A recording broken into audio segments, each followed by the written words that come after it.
नमस्कार फ्रेंड्स, आप सभी का स्वागत है जीके बकेट स्टडी ट्यूब पर। बिहार की सीरीज में आज हम बिहार की कला एवं संस्कृति से संबंधित महत्वपूर्ण प्रश्नों को देखेंगे। आने वाले कोई भी एग्जाम हो उसके लिए बहुत ही यह लाभकारी साबित होगा। तो चलिए स्टार्ट करते हैं बिहार की कला एवं संस्कृति। सबसे पहले बात करते हैं बिहार में स्थापत्य कला से संबंधित प्रश्नों के बारे में। पहला प्रश्न लेते हैं, कुम्हरार से प्राप्त मौर्यकालीन विशाल कक्ष के पाषाण स्तंभों की संख्या कितनी थी? तो इसकी संख्या 84 यानी कि 84 थी, जबकि कुछ स्रोतों में आपको 80 भी मिल सकते हैं। नेक्स्ट है, चंद्रगुप्त मौर्य का राजप्रसाद किससे बना हुआ था? तो उस समय जो चंद्रगुप्त मौर्य का राजप्रसाद था वह लकड़ी से मूल रूप से बना हुआ था।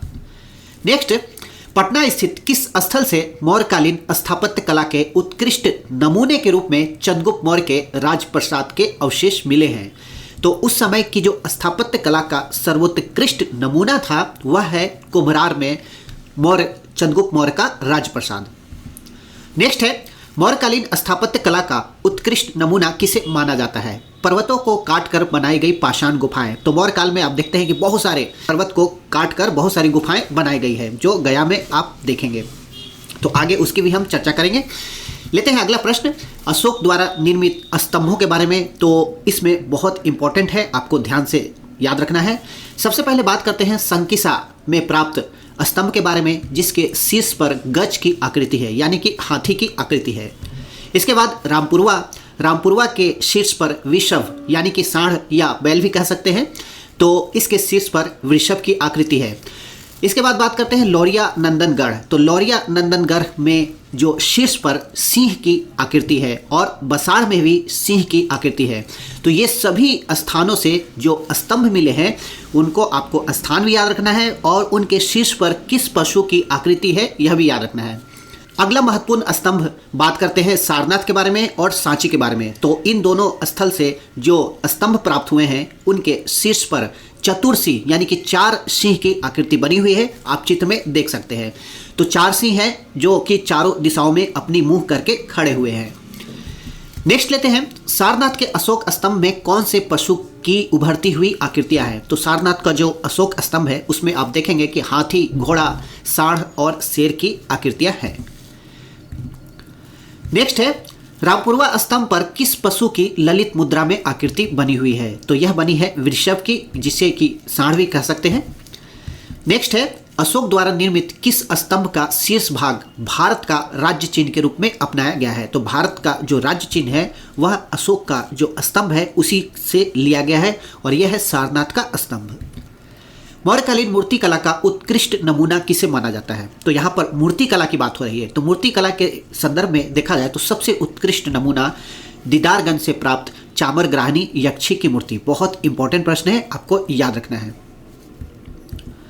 नेक्स्ट है, प्रसिद्ध चामरग्राहिनी यक्षिणी की प्रतिमा बिहार में किस स्थल से प्राप्त हुआ है? तो दीदारगंज पटना से प्राप्त हुआ है यह मूर्ति। मौर्यकालीन वास्तुकला का सर्वश्रेष्ठ उदाहरण माना जाता है, यह है वास्तुकला का सर्वश्रेष्ठ उदाहरण स्तंभ। तो बहुत सारे स्तंभ मिले हैं मौर्यकाल के और यह उस समय के बहुत ही महत्वपूर्ण वास्तुकला का उदाहरण माने जाते हैं। अब बात कर लेते हैं बिहार में प्राप्त अशोक के एकाश्मक स्तंभ के बारे में। तो एकाश्मक स्तंभ मतलब कि जो एक ही पत्थर के बने हुए हैं, मतलब पत्थरों को जोड़कर नहीं बनाया गया है। तो अशोक के स्तंभ की एक महत्वपूर्ण विशेषता यह भी है कि एकाश्मक स्तंभ है। तो सबसे पहले बात करते हैं लौरिया नंदनगढ़, जो कि पश्चिमी चंपारण में है। लौरिया अरेराज, यह यहाँ टाइपिंग मिस्टेक है, लौरिया अरेराज पूर्वी चंपारण में है, तो आपको ध्यान रखना है। रामपुरवा स्तंभ पश्चिम चंपारण और बसाड़ वैशाली। तो ये 4 स्तंभ आपको याद रखने हैं जो कि अशोक के हैं और विभिन्न स्थलों से प्राप्त हुए हैं, उन स्थलों को भी आपको ध्यान रखना है। नेक्स्ट लेते हैं, पटना में किस स्थान पर पाटलिपुत्र करुणा स्तूप नाम से 200 फीट ऊंचा बौद्ध परिक्रमा स्तूप स्थापित है? तो आप लोगों ने पटना में देखा होगा, यह है बुद्ध स्मृति पार्क पटना में। नेक्स्ट है, बौद्ध गया स्थित बौद्ध मंदिर के चारों ओर पाषाण वेदिका का निर्माण किस काल में हुआ? तो यह हुआ था शुंग काल में। तो बौद्ध गया का जो मंदिर है उसके चारों ओर पत्थर की जो वेदिका बनाई गई है वह शुंग काल में बना था। नेक्स्ट है, भागलपुर में सुल्तानगंज से प्राप्त 7.5 फीट ऊंची बुद्ध की ताम्र मूर्ति किस काल की श्रेष्ठ रचना है? तो इसका जो काल है वह 500 से 700 ईस्वी है और इस कारण से यह गुप्त पाल काल की श्रेष्ठ रचना मानी जाती है। लेते हैं अगला प्रश्न। स्तूप निर्माण परंपरा का व्यवस्थित विकास किसके काल में हुआ? यह हुआ मौर्य काल में। अगला प्रश्न है, बुद्ध के महापरिनिर्वाण के बाद उनकी अस्थियों को 8 भाग में बांटकर उन पर बनी समाधि को क्या कहा गया है? तो इन समाधि को स्तूप की संज्ञा दी गई है। स्तूप के केंद्र का वह स्थान जिसमें पवित्र व्यक्ति के अवशेष को रखा जाता है। तो स्तूप के केंद्र में एक स्थान होता है जहां पर पवित्र व्यक्ति जैसे कि महात्मा बुद्ध के जो अस्थि अवशेष हैं उनको केंद्र में रखा जाता है। तो उस स्थान को हर्मिका कहा जाता है। नेक्स्ट है, बौद्ध परंपरा के अनुसार अशोक ने कितने स्तूपों का निर्माण कराया? तो यह बौद्ध परंपरा में कहा गया है कि अशोक ने 84,000 स्तूपों का निर्माण कराया। तक्षशिला स्थित धर्मराजिका स्तूप किसके द्वारा बनाया गया है? तो यह बनाया गया है अशोक के द्वारा। नेक्स्ट है, सारनाथ के धमेक स्तूप का निर्माण कब हुआ था? तो सारनाथ का धमेक स्तूप गुप्त काल में बना था। अगला प्रश्न है, नागार्जुनी पर्वत पर अशोक के पौत्र दशरथ द्वारा आजीविकों को दान देने हेतु बनाई गई 3 गुफाओं में श्रेष्ठतम गुफा कौन सी है? तो लोमश गुफा आपको याद रखना है। किस गुफा के कमरे अंडाकार हैं तथा प्रवेश द्वार पर हाथी द्वारा स्तूप पूजा का दृश्य बनाया गया है? तो यह गुफा है लोमश गुफा। लोहानीपुर यानी कि पाटलिपुत्र से प्राप्त जैन शैली में कार्योत्सर्ग मुद्रा में 2 नग्न पुरुषों की प्रतिमाओं का निर्माण हुआ है। तो यह आपको याद रखना है, यह मौर्य काल में प्राप्त हुआ है। मौर्य काल की कलाकृति है जो कि लोहानीपुर पटना से प्राप्त हुआ है। नेक्स्ट है, कैमूर जिले में कौरा पहाड़ी पर स्थित मुंडेश्वरी मंदिर कब बना? यह बना है गुप्त काल में।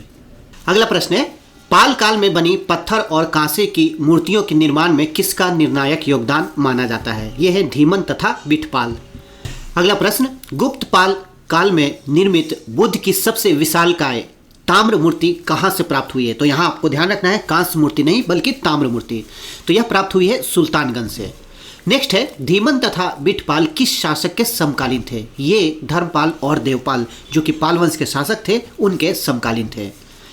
1353 में बनी किस इमारत को बिहार स्थित महत्वपूर्ण तुर्ककालीन इमारत माना जाता है? यह है मलिक इब्राहिम बयां का मकबरा। अब बात कर लेते हैं बिहार में स्थापत्य कला और उनकी शैलियों के बारे में। तो इससे एग्जाम में प्रश्न पूछे जा सकते हैं, तो आपको सभी ध्यान रखना है, बहुत ही इंपॉर्टेंट है। सबसे पहले बात करते हैं इब्राहिम बयां के मकबरा के बारे में जो कि बिहार शरीफ में है और यह तुगलक शैली में बनी हुई है। दूसरा है सासाराम का मकबरा जो कि सासाराम में स्थित है, यह अफगान शैली में बनी हुई है। नेक्स्ट बात करते हैं शाह दौलत का मकबरा जो कि मनेर में स्थित है और यह मुगल शैली में बनी है। तो बहुत इंपॉर्टेंट है, शाह दौलत का मकबरा मुगल शैली में। नेक्स्ट, पटना कलेक्टर कार्यालय, यह पटना में है और हॉलैंड शैली में बनी हुई है। पटना कॉलेज की बात करें तो पटना कॉलेज भी हॉलैंड शैली में बनी है जो कि पटना में स्थित है। नेक्स्ट है पादरी की हवेली जो कि पटना सिटी में स्थित है और यह गोथिक शैली में बनी हुई है। नेक्स्ट, बांकीपुर चर्च की बात करें तो यह पटना में है और यह गोथिक शैली में बनी है। तो ये सभी आपको याद रखना है, बहुत इंपॉर्टेंट है। नेक्स्ट बात करते हैं बिहार राजभवन। तो बिहार का जो सचिवालय है, जो राजभवन है, वह यूरोपियन शैली में बनी हुई है। इसके अलावा पटना संग्रहालय की बात करें तो यह हिंद इस्लामी शैली में बनी हुई है। तो ये शैलियाँ आपको याद रखने हैं, जो भवन निर्माण शैली है, स्थापत्य कला शैली है और उससे संबंधित जो भी भवन है, जो भी कलाकृतियाँ हैं। नेक्स्ट बात करते हैं बिहार में मुगल स्थापत्य कला का उत्कृष्ट नमूना किसे माना जाता है? शाह दौलत का मकबरा मनेर। 1617 में जहांगीर के काल में बना मनेर स्थित शाह दौलत का मकबरा किसके द्वारा बनवाया गया? यह बनवाया गया था बिहार के प्रांतपति इब्राहिम खां कांकर के द्वारा। शेरशाह के मकबरे का निर्माण कब हुआ? यह हुआ था 1535-1545 के मध्य, शेरशाह का मकबरा। नेक्स्ट है अष्टकोणीय मकबरे में की श्रृंखला में आखिरी और सर्वश्रेष्ठ उदाहरण कौन सा है? तो यह है शेरशाह का मकबरा। अष्टकोणीय मकबरा है और इस कारण से आपको याद रखना है कि यह अष्टकोणीय मकबरे की श्रृंखला में आखिरी और सबसे सर्वश्रेष्ठ उदाहरण माना जाता है बिहार में। 1786 में पटना स्थित प्रसिद्ध गोल घर का निर्माण कैप्टन जॉन गास्टिंग द्वारा किस उद्देश्य के लिए किया गया था? तो यह मुख्य रूप से अनाज भंडारण हेतु किया गया था। तो उस समय जो अकाल समय समय पे आते थे उनसे बचने के लिए यह एक प्रकार से अनाज भंडारण के लिए बनाया गया था। तो आपको याद रखना है। किस आंदोलन में शहीद हुए 7 छात्रों की स्मृति में पटना शहीद स्मारक बनाया गया? तो ये है बहुत इंपॉर्टेंट है, 1942 का भारत छोड़ो आंदोलन। अब बात कर लेते हैं चित्रकला से संबंधित प्रश्नों के बारे में। बुद्ध के जीवन से संबंधित अष्ट सहस्रारिका, प्रज्ञा पारमिता और पंचरथ किस काल में बनी पांडुलिपियां हैं? तो ये पाल काल में बनी है। पटना कलम की शुरुआत किसके द्वारा की गई? पटना कलम की शुरुआत अकबर के दरबार के कलाकार नौहर और मनोहर द्वारा की गई। पटना कलम के चित्र को किस श्रेणी में रखा जाता है? ये चित्र लघु चित्र श्रेणी में रखे जाते हैं। बिहार की वह क्षेत्रीय चित्रकला जो बिना किसी राजाश्रय के विकसित हुई। तो पटना कलम की बात करें तो इसको किसी भी प्रकार का आश्रय नहीं मिला राजाओं और महाराजाओं के द्वारा, और यह स्वतंत्र रूप से विकसित हुई। नेक्स्ट है, पटना कलम कला की किन श्रेणियों का मिश्रण माना जाता है? तो पटना कलम के बारे में देखा जाए तो यह विभिन्न श्रेणियों का मिश्रण माना जाता है, जिसमें मुगल, ब्रिटिश तथा क्षेत्रीय कला शैली को रख सकते हैं। तो इनका मिश्रण है, आपको याद रखना है। नेक्स्ट, पटना कलम के चित्र में सामान्यतः चित्रण दिखाया जाता है। तो पटना कलम के यदि आप चित्र देखें तो आपको दिखेंगे कि बहुत ही साधारण जो दैनिक जीवन है उनसे संबंधित चित्र होते हैं, दैनिक जीवन के दृश्य होते हैं। सेवक राम, हुलास लाल, शिवदयाल लाल का संबंध बिहार की किस कला से है? तो ये सभी पटना कलम के प्रख्यात चित्रकार हैं, तो इनका नाम भी आपको याद रखना है। पटना कलम को किस अन्य नाम से जाना जाता है? इसे इंडो ब्रिटिश शैली भी कहा जाता है। नेक्स्ट, अधिकांश पुरुष चित्रकार होने के कारण किस चित्रकला शैली को पुरुषों की चित्र शैली कहा जाता है? तो यह पटना कलम। पटना कलम में आप देखेंगे कि जो भी अधिकांश चित्रकार हैं वे सभी पुरुष हैं, तो इसे पुरुष चित्रकला शैली भी कहा जाता है। जबकि इसी संदर्भ में मधुबनी चित्रकला की बात करें तो उसमें अधिकांश कलाकार जो है वह महिलाएं होती हैं, तो इसलिए आपको याद रखना है दोनों ही। भारत में पटना कलम के अंतिम चित्रकार किसे माना जाता है? यह है ईश्वरी प्रसाद वर्मा। पटना आर्ट कॉलेज की नींव किसके द्वारा रखी गई? राधा मोहन प्रसाद के द्वारा। पाल कला की मूर्तिकला एवं चित्रकला पर बौद्ध धर्म की किस शाखा का ज्यादा प्रभाव दिखता है? तो पाल कला की जो मूर्तिकला चित्रकला है उस पर वज्रयान शाखा का प्रभाव दिखता है। मिथिलांचल की किस लोक कला के विकास में महिलाओं का विशेष योगदान है? बहुत इंपॉर्टेंट है, यह है मिथिला पेंटिंग। महिलाओं का विशेष रूप से योगदान रहा है मिथिला पेंटिंग के विकास में। मधुबनी चित्रशैली का प्रथम साक्ष्य किनकी रचनाओं में मिलता है? तो ये है महाकवि विद्यापति, उनकी रचना है कीर्ति पताका। तो इसमें मधुबनी चित्रशैली की साक्ष्य मिलते हैं। मधुबनी चित्रकला की प्रमुख विशेषता क्या है? तो प्रमुख विशेषता है चित्रित वस्तुओं को सांकेतिक स्वरूप देना। ये एक बहुत बड़ी विशेषता है मधुबनी चित्रकला की। नेक्स्ट है, मधुबनी चित्रकला में सामान्यतः कौन से चित्र धार्मिक महत्व के होते हैं? तो गोसनी, घर की सजावट, ये सामान्यतः धार्मिक महत्व के होते हैं।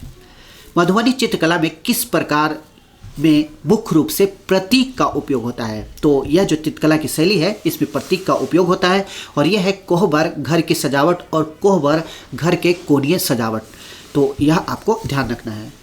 नेक्स्ट, मधुबनी चित्रकला में कलाकार मुख्य रूप से होती हैं। तो यह देखा जाए तो महिलाएं अधिकांशतः इसमें कलाकार होती हैं, और इस कला का विकास महिलाओं के द्वारा ही किया गया है।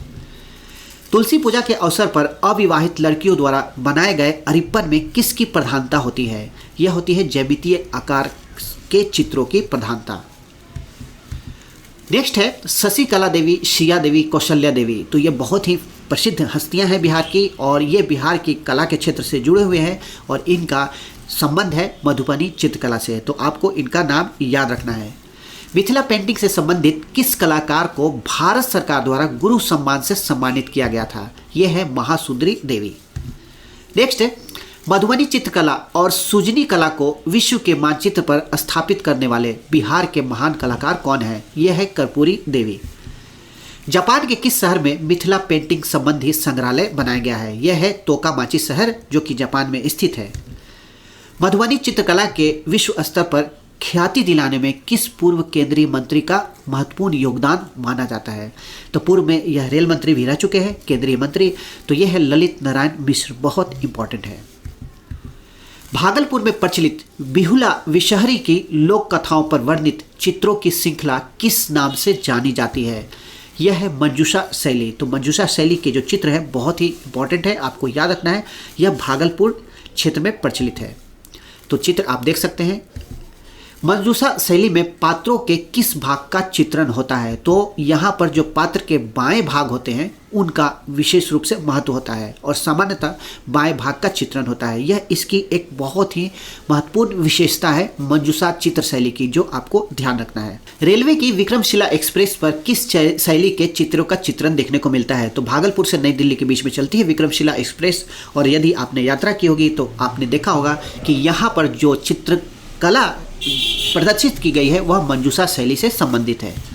नेक्स्ट है, बिहार की कौन सी चित्रकला शैली संथाली समाज की कथाओं पर आधारित है? तो यह है जादो पाटिया चित्रकला।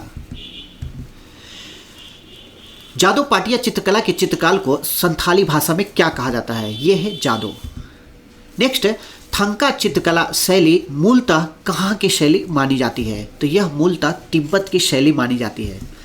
किस चित्रकला शैली में बुद्ध के जीवन से संबंधित चित्रों की प्रधानता देखी जा सकती है? यह है थंका चित्रकला शैली। नेक्स्ट है, बिहार के प्रसिद्ध चित्रकार जिनके द्वारा भारतीय संविधान के मूल प्रति के डिजाइन बनाने का कार्य किया गया, यह है नंदलाल बसु। बहुत इंपॉर्टेंट प्रश्न है। बिहार में प्राचीन काल में गायिकाओं तथा नर्तकियों को क्या कहा जाता था? तो प्राचीन काल में नगर शोभनी कहा जाता था इनको। वैशाली की किस राज नर्तकी को वैशाली की नगर बधू कहा जाता था? यह है आम्रपाली।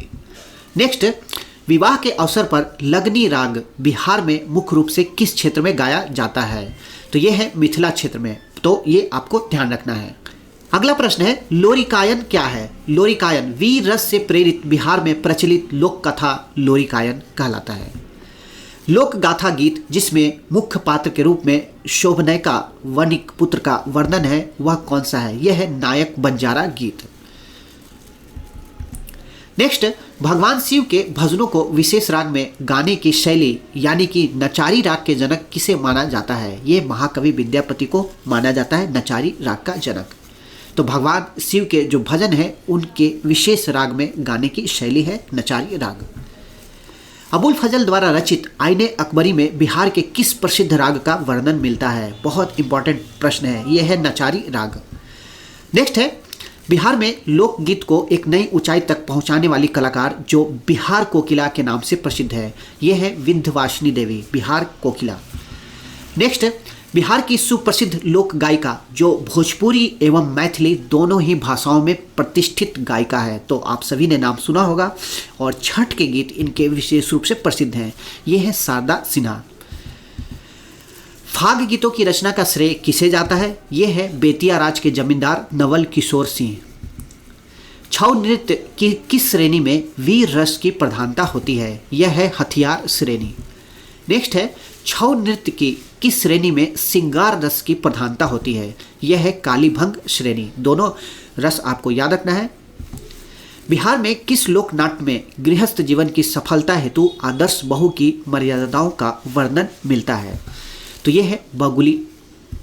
नेक्स्ट, बिहार में सावन भादो मास में वर्षा के आह्वान हेतु किस लोक नाट्य को किया जाता है? यह है जट जटिन। नेक्स्ट, बिहार का वह लोक नाट्य जो भाई बहन के प्रेम को अभिव्यक्त करता है, यह है सामा चकेवा। बिहार में कौन सा एक नृत्य स्त्री वेशभूषा में पुरुषों द्वारा किया जाता है? यह है पवड़िया नृत्य। मुहर्रम के समय बिहार के मुस्लिमों द्वारा किए जाने वाले शोक नृत्य को क्या नाम दिया गया है? तो क्या कहते हैं? इसका नाम है झरनी नृत्य। बिहार का भक्तिपूर्ण लोक नाट्य जिसमें श्री कृष्ण की लीलाओं का वर्णन गीतों के माध्यम से होता है, तो यह है कीर्तनिया। नेक्स्ट है, बिहार में फिल्म निर्माण प्रक्रिया आरंभ मानी जाती है 1931 ईस्वी से। बिहार में पहली फिल्म जिसे औरंगाबाद के महाराज द्वारा बनाया गया, यह पहली फिल्म है पुनर्मिलन। इंपॉर्टेंट है, आपको याद रखना है। भोजपुरी सिनेमा के जनक किसे माना जाता है? यह है विश्वनाथ प्रसाद शाहाबादी, भोजपुरी सिनेमा के जनक। विश्वनाथ प्रसाद शाहाबादी द्वारा 1962 में किस भोजपुरी फिल्म का निर्माण कर भोजपुरी सिनेमा की नींव रखी गई? गंगा मैया तोहे पियरी चढ़ेबो पहली भोजपुरी फिल्म थी और इसी के साथ भोजपुरी सिनेमा की नींव पड़ी बिहार में। बिहार की प्रथम फिल्म जो आंचलिक भाषा पर आधारित थी, यह है गंगा मैया तोहे पियरी चढ़ेबो। मैथिली भाषा की प्रथम फिल्म कौन सी थी? यह है कन्यादान। बिहार में मगही भाषा फिल्म निर्माण का शुभारंभ कब माना जाता है? यह सत्यजीत राय की बांग्ला फिल्म अभिजान से माना जाता है। मगही भाषा की प्रथम फिल्म का दर्जा किस फिल्म को प्राप्त है? इस फिल्म का नाम है मैया। बिहार का माउंटेन मैन किसे कहा जाता है जिनके जीवनी पर आधारित एक film Manjhi the mountain man भी बनाई गई है? तो ये है दशरथ मांझी, जब तक तोड़ेंगे नहीं तब तक छोड़ेंगे नहीं।